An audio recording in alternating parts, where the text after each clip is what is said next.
Yo, Billy Zoners! Balik lagi sama gue di Billy Zone, channel paling asik buat ngupas tuntas alur cerita light novel favorit kalian.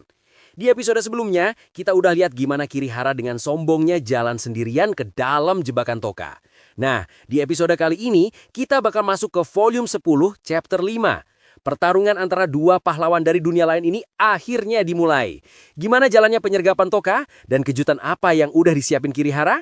Siap-siap, karena ini bakal jadi episode yang penuh dengan strategi, power up baru, dan kegagalan yang tak terduga. Jangan lupa klik like, subscribe, dan nyalain loncengnya ya. Langsung aja kita masuk ke ceritanya.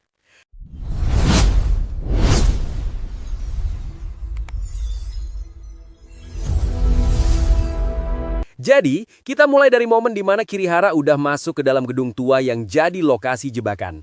Dan di mana Toka, dia lagi nempel di langit-langit pakai kemampuan baru dari Pigimaru yang udah di-upgrade. Ternyata, power up terakhir Pigimaru itu keren banget.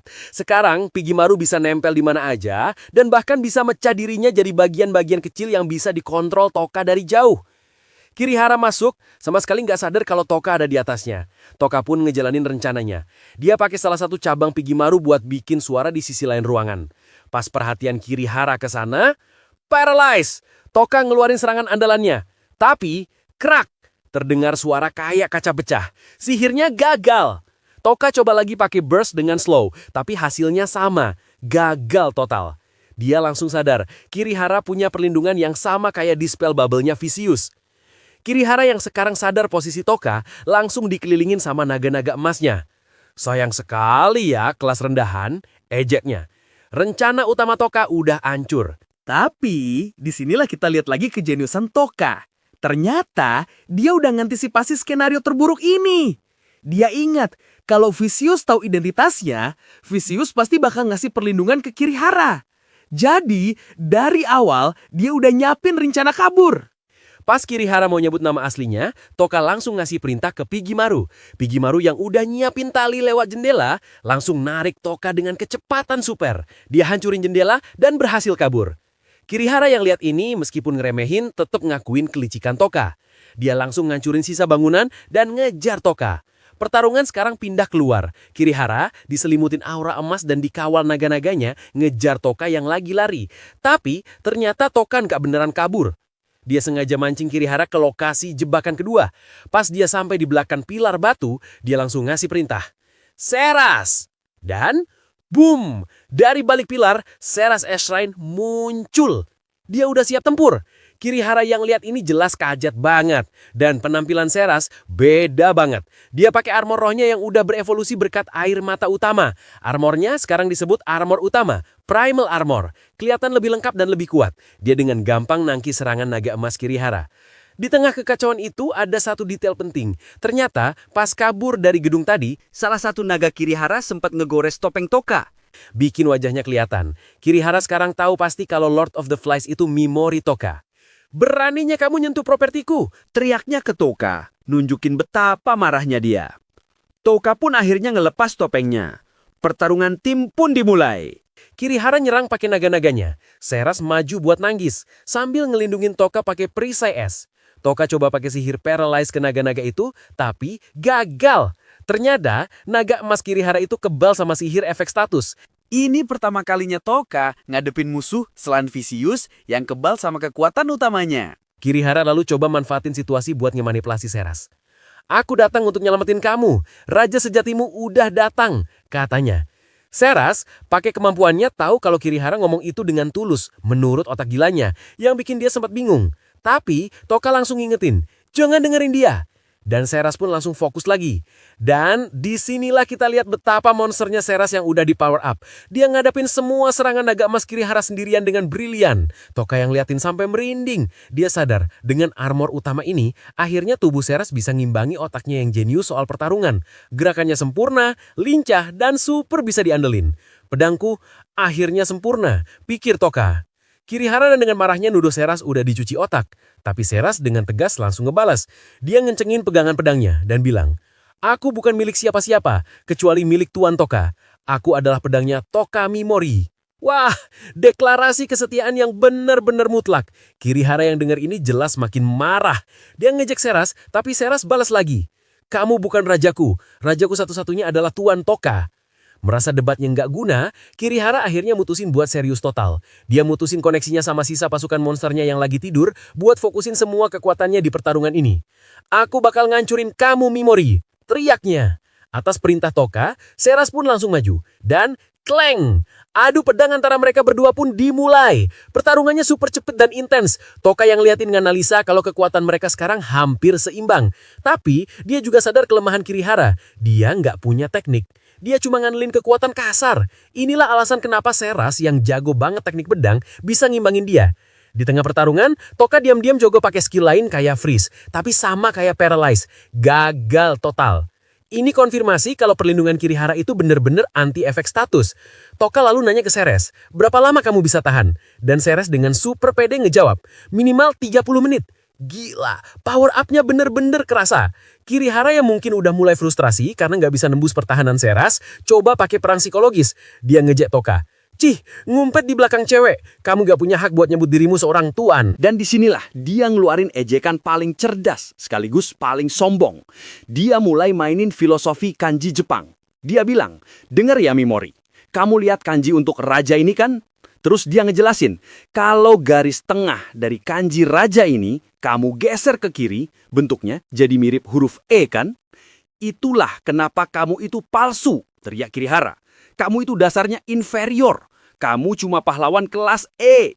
Gila, ini bener-bener penghinaan tingkat tinggi. Dia bukan cuma ngehina kekuatan Touka, tapi juga ngehina identitas dan asal-usulnya pakai permainan kata yang rumit. Tapi Touka, dia nggak kepancing sama sekali. Dia dengan super tenangnya ngebales. Dan kamu, raja yang hebat, lagi berjuang mati-matian ngelawan si kelas E ini kan? Skak, mat. Bener-bener balesan yang nusuk banget. Muka Kirihara pasti langsung asem. Kirihara yang kepancing, nyerang lagi sambil teriak ke Seras. Aku yang ngalahin Raja Iblis. Aku yang nyelamatin dunia ini. Si Mimori itu udah ngelakuin apa? Dia coba ngegoyahin kesetiaan Seras pakai logika. Gila, bener-bener pertarungan yang seimbang ya. Seras yang udah di power up bener-bener nunjukin kalau dia sekarang udah di level yang beda. Dia bisa ngadepin pahlawan kelas S sendirian. Dan kita juga lihat gimana peran Touka sekarang. Dia udah jadi komandan lapangan yang ngasih arahan strategis dari belakang, sementara pedangnya, si Seras, yang maju ke depan. Bener-bener kerja sama tim yang sempurna. Tapi pertarungan ini masih jauh dari selesai. Kirihara itu kuat banget dan Touka udah kehabisan cara buat nyerang langsung. Sekarang semua tergantung sama stamina Seras dan kejeniusan otak Touka buat nemuin cara licik lain. Jadi, kita lanjut dari momen di mana Seras lagi sibuk ngelawan naga-naga emas Kirihara. Sementara itu, Kirihara ngeliat Touka dan ngejek dia abis-abisan. Cih, skill nggak bergunamu itu nggak mempan kan? Kamu cuma bisa berdoa, dasar menyedihkan, katanya. Dan emang bener, setiap kali Touka nembakin sihir paralyze-nya itu, selalu ada suara krak, dan sihirnya hancur. Dia terus-terusan nembak, dan terus-terusan gagal. Kirihara makin seneng. Lihat, kamu gak berdaya, cuma bisa ngumpet di belakang cewek. Tapi, tiba-tiba, Touka malah tertawa. Kirihara jelas bingung. Dan disinilah Touka ngebongkar strateginya yang super jenius. Dia bilang, kamu gak sadar ya Kirihara, napasmu makin berat dan kamu mulai keringetan. Ternyata, meskipun skillnya kelihatan gagal, sebagian kecil efeknya berhasil nembus. Dan setiap kali Touka nembak, efek debuff itu numpuk, bikin Kirihara jadi makin lambat dan makin lemah secara perlahan. Touka juga ngejelasin teorinya. Dispel bubble yang dipakai Kirihara itu bukan yang asli, tapi cuma pemberian dari Vicious. Jadi, perlindungannya gak sempurna. Kirihara yang sadar udah masuk perangkap langsung ngutuk si Vicious. Pertarungan ini udah berubah jadi perang gesekan. Kirihara nanya, berapa banyak mana yang kamu buang? Dan jawaban Touka bener-bener bikin Kirihara pucat. Skillku cuma butuh 10 MP. Gila, Touka bisa nyepem skill ini seharian tanpa kehabisan mana. Sadar kalau dia bakar kalah kalau kelamaan, Kirihara jadi makin brutal dan gak sabaran. Dia nyerang Seras abis-abisan, tapi di saat yang sama, Touka mulai serangan psikologis. Dia ngejek Kirihara. Dengar-dengar yang lawan Raja Iblis itu sebenarnya Ayaka ya. Terus kamu panik dan berkhianat. Dia sengaja mancing emosi Kirihara biar makin gak fokus. Touka ngelanjutin ngejek Kirihara, bilang kalau dia iri karena Seras milih Touka. Dia ngebongkar kalau persona rajanya Kirihara itu cuma palsu. Topeng yang dia pakai karena gak ada yang mau dengerin dia. Kamu itu cuma anak manja yang lagi ngamuk ketipu sama slogan-slogan murahan, kata Touka. Pukulan terakhirnya, dia ngetawain Kirihara. Raja, lelucon yang bagus bro. Kirihara jelas langsung ngamuk sejadi-jadinya. Dan di saat dia udah benar-benar kehilangan fokus karena marah, Touka ngeliat celah. Dia langsung ngucapin satu mantra. Kutukan yang mengikat, lepaskan. Dan disinilah kita dapat flashback yang ngejelasin semua rencana jenius Touka dari awal. Ternyata, semua yang kita lihat tadi itu udah direncanain. Pertama, kepala Lord of the Flies dan Seras yang dijanjiin ke Kirihara itu cuma umpan palsu yang disiapin Zine. Touka dan Seras yang asli udah nyampe duluan di lokasi buat nyiapin jebakan. Kedua, Touka emang udah ngantisipasi kalau Kirihara bakal punya Dispel Bubble. Rencana kaburnya pakai Pigimaru itu udah jadi rencana cadangan dari awal. Ketiga, jeritan Pigimaru pas mereka kabur itu bukan kebetulan. Itu adalah sinyal buat manggil Munin yang udah nunggu di kejauhan. Jadi, rencana sebenarnya adalah penyergapan 3 orang. Seras nahan Kirihara di depan, Touka ngalihkan perhatian dan mancing emosinya pakai bacotan, dan Munin diem-diem nyelinap dari belakang buat ngelancarin serangan pamungkas. Dan strategi spam skill effect status yang dilakuin Touka tadi, itu juga bagian dari tipuan. Tujuannya bukan buat ngalahin Kirihara, tapi buat bikin Kirihara percaya kalau skill itu sedikit bekerja, biar dia fokus ke ancaman yang salah. Bener-bener tipuan di dalam tipuan. Dispel bubble-nya Kirihara itu beneran yang asli dari Vicious dan 100% kebal. Jadi, semua sihir paralyze yang dari tadi ditembakin Touka itu sama sekali nggak ada efeknya. Tujuannya cuma satu, nipu Kirihara, bikin dia percaya kalau dia lagi dilemahin pelan-pelan, biar dia panik dan fokus nyerang Touka. Bener-bener manipulasi psikologis tingkat dewa. Touka juga udah nganalisis kalau naga-naga emas Kirihara itu nyambung sama emosinya. Jadi dengan bikin Kirihara super marah, dia juga maksa Kirihara buat ngeluarin semua naganya buat nyerang, bikin titik butanya jadi kebuka lebar. Dan setelah ngehina Kirihara abis-abisan buat terakhir kalinya, Touka ngasih sinyal kedua. Dia teriak, "Kamu juga mikir gitu kan, Pigimaru?" Ini adalah sinyal buat Munin yang dari tadi diam-diam udah nyelinap di belakang Kirihara buat nyerang.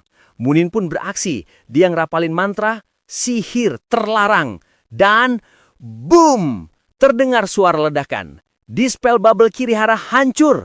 Rantai-rantai sihir langsung muncul di tubuhnya. Touka ngeliat ini langsung nembakin sihir paralyze-nya lagi. Dan kali ini berhasil. Kirihara langsung kaku, gak bisa gerak. Semua naga emasnya juga langsung hilang. Kirihara, yang sekarang udah lumpuh total, bener-bener bingung. Apa yang terjadi? Tanyanya. Dia sama sekali gak sadar kalau ada Munin di belakangnya. Dia udah kalah telak tanpa tahu gimana caranya. Gila, bener-bener jenius. Jadi dari awal, pertarungan ini udah ada di dalam skenarionya Touka. Semuanya cuma sandiwara besar buat nyiptain satu celah kecil buat Munin ngelancarin serangan pamungkas. Ini benar-benar kemenangan strategi atas kekuatan. Kirihara yang super kuat ternyata nggak ada apa-apanya di depan otak liciknya Touka. Dia ditipu, diprovokasi, dan dilumpuhin dengan sempurna. Dan kerjasama tim mereka benar-benar luar biasa. Seras jadi tameng di depan, Touka jadi dalang di tengah, dan Munin jadi algojo rahasia dari belakang. Benar-benar trio yang mematikan. Jadi kita lanjut dari momen di mana Kirihara udah lumpuh total. Tapi bahkan di saat kayak gitu juga, dia masih delusional. Dia nyoba ngasih perintah terakhirnya, "Seras, bunuh Mimori." Dia beneran ngira kalau Seras bakal pindah ke pihaknya. Sebelum dia bisa ngomong lebih banyak, Touka langsung pakai sihir sleep dan bikin dia pingsan. Seras yang denger ini jelas merinding. Dia tahu kalau Kirihara itu ngomongnya tulus, nunjukin betapa dalamnya kegilaan dia. Touka pun nganalisis kalau Kirihara ini emang hidup di dunianya sendiri. Setelah itu, Touka ngambil keputusan final. Dia bilang Kirihara udah datang dengan niat ngebunuh. Dia udah ngelanggar batas. Peraturan tetaplah peraturan, pikirnya. Dia pun ngangkat tangannya, siap buat ngeeksekusi Kirihara yang udah nggak berdaya. Tapi Pas dia mau ngeluarin serangannya, tiba-tiba Touka dan Seras ngerasain ada kehadiran super kuat yang datang dengan kecepatan gila. Dan dalam sekejap, Ayaka Sogo muncul. Dia gerak cepet banget sampai Touka nggak bisa ngikutin pakai matanya. Dia langsung nyerang ke arah Touka. Kleng! Untungnya, Seras berhasil nahan serangan itu di detik-detik terakhir. Ini nunjukin betapa kuatnya Seras yang udah di power up dan betapa gilanya kecepatan Ayaka sekarang. Ayaka dengan muka panik dan marah langsung nanya ke Touka, "Mimori-kun, apa yang mau kamu lakuin ke teman sekelas kita?" Dia lalu ngechat Kirihara dan lega pas tahu dia masih hidup. Situasi langsung jadi super tegang. Touka langsung sadar dia udah skakmat. Dia tahu dari sudut pandang Ayaka, dia kelihatan kayak mau ngebunuh orang yang gak berdaya. Gak ada alasan apapun yang bisa dia kasih sekarang. Ayaka dengan prinsipnya buat ngelindungin semua teman sekelasnya, gak bakal pernah ngebiarin dia ngebunuh Kirihara. Touka juga sadar kalau dia nggak bisa ngelawan Ayaka. Kecepatannya udah di level yang beda, dan kemungkinan besar Ayaka juga dilindungin sama Vicious. Kalau dia coba pakai skill efek status, dia pasti bakal dihajar duluan sebelum sempat ngerapal mantra. Tatapan mata Ayaka udah ngasih peringatan yang jelas, jangan bergerak.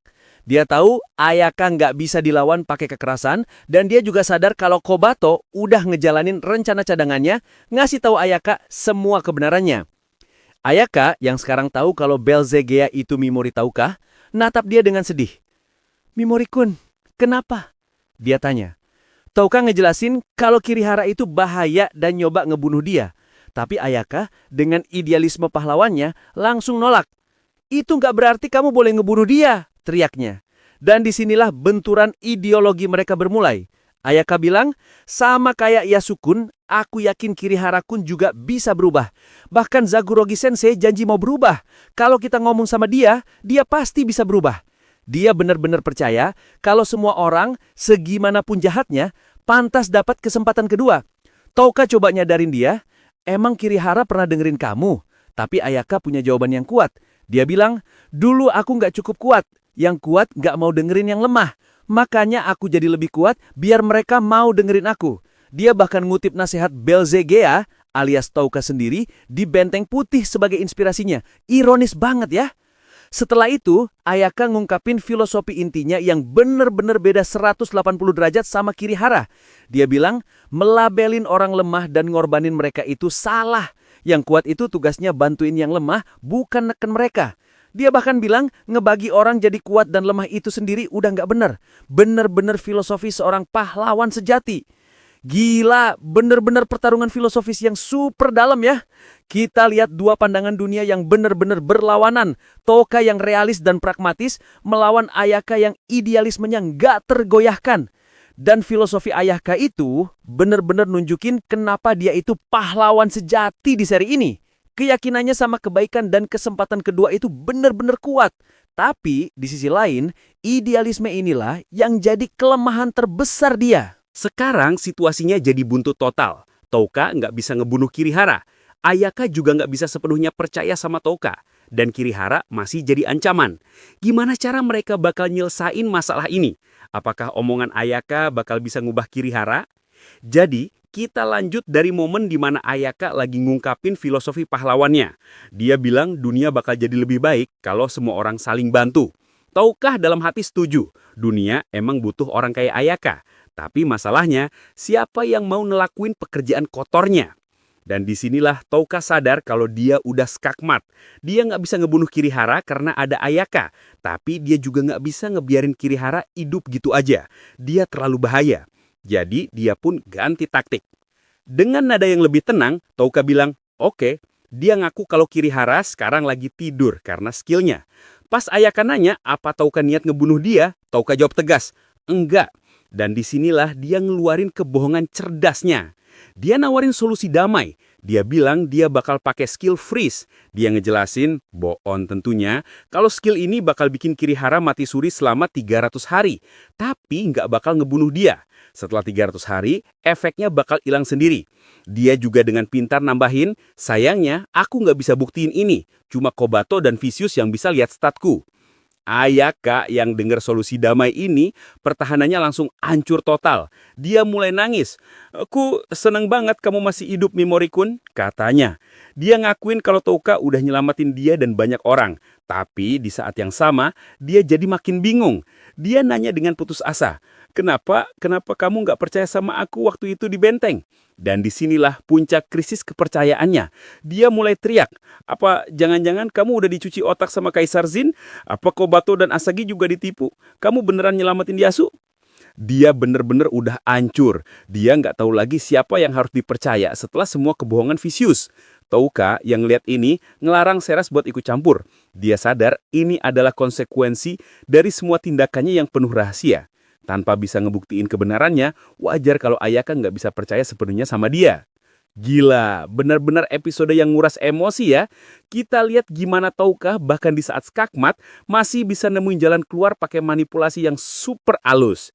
Dan kondisi mental Ayaka benar-benar tragis. Dia udah dihancurin sama Vicious sampai ke titik di mana dia nggak bisa lagi bedain mana teman, mana musuh. Dia pengen percaya, tapi nggak bisa. Benar-benar korban sesungguhnya di perang ini. Dan Touka juga akhirnya ngerasain akibat dari semua kerahasiaannya. Tembok yang dia bangun buat ngelindungin dirinya, sekarang jadi tembok yang ngehalangin dia buat dipercaya sama orang yang paling pengen dia yakinin. Jadi, kita lanjut dari momen di mana Ayaka udah nangis-nangis, bilang kalau dia nggak bisa percaya sama Mimori-kun. Situasinya benar-benar buntu. Tapi tiba-tiba ada suara baru yang ngomong, "Kalau gitu gimana kalau sama aku?" Dan dari dalam hutan muncul Takao Hijiri. Dia beneran datang.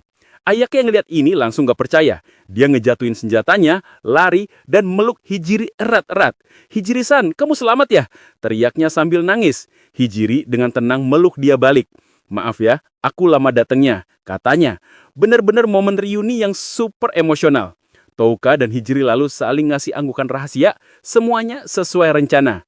Dan disinilah kita dapat flashback yang ngejelasin semua rencana jenius Touka dari awal. Ternyata, semua obrolan panjang Touka sama Hayaka tadi, termasuk tawaran soal skill freeze, itu semua cuma akting buat ngulur waktu. Touka udah tahu dari awal kalau Ayaka nggak bakal percaya sama dia. Tujuannya cuma satu, nahan Ayaka di sana sampai Hijiri datang. Dan ringkikan Slay tadi, itu bukan kebetulan. Itu adalah sinyal yang ngasih tahu Touka kalau Hijiri udah dekat. Gila, semuanya udah direncanain. Bahkan lebih gila lagi, ternyata Touka udah komunikasi sama Hijiri dari sebelumnya pakai familiar Erika. Dan Hijiri ngungkapin kalau dia udah curiga dari lama kalau Lord of the Flies itu Touka. Dia bahkan sengaja nahan laporan soal pelarian dari reruntuhan pembuangan biar nggak nyampe ke Vicious. Mereka berdua diam-diam udah bentuk aliansi. Dan ingat gak, serangan psikologis Touka ke Kirihara yang tajam banget? Ternyata semua ejekan dan analisis itu berasal dari Hijiri. Touka sempat minta analisis lengkap soal Kirihara ke Hijiri. Dan Hijiri dengan otaknya yang super jenius ngasih kesimpulan. Kirihara itu monster yang lahir dari keinginan buat diakui. Touka cuma ngegunain info itu buat ngehancurin mental Kirihara. Gila, bener-bener gila. Jadi, dari awal kita semua lagi-lagi masuk ke dalam permainan caturnya Touka. Dia bener-bener master perencanaan jangka panjang. Dia nggak cuma jago berantem, tapi juga jago ngatur orang dari balik layar. Dia manfaatin semua asetnya dengan sempurna. Dan Hijiri, dia bener-bener partner strategis yang selevel sama Touka. Analisisnya soal Kirihara itu bener-bener kunci kemenangan. Sekarang, dengan datangnya Hijiri, Ayaka pasti bakal dengerin kebenarannya. Ini artinya, aliansi pahlawan terkuat anti-Vicious akhirnya bakal terbentuk. Pahlawan kelas E yang dibuang, pahlawan kelas S si ahli strategi, dan pahlawan kelas S terkuat.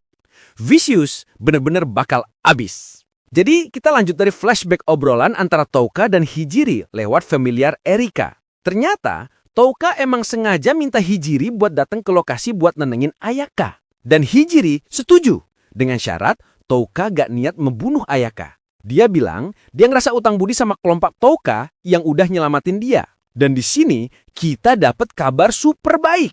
Hijiri konfirmasi kalau dia udah pulih total.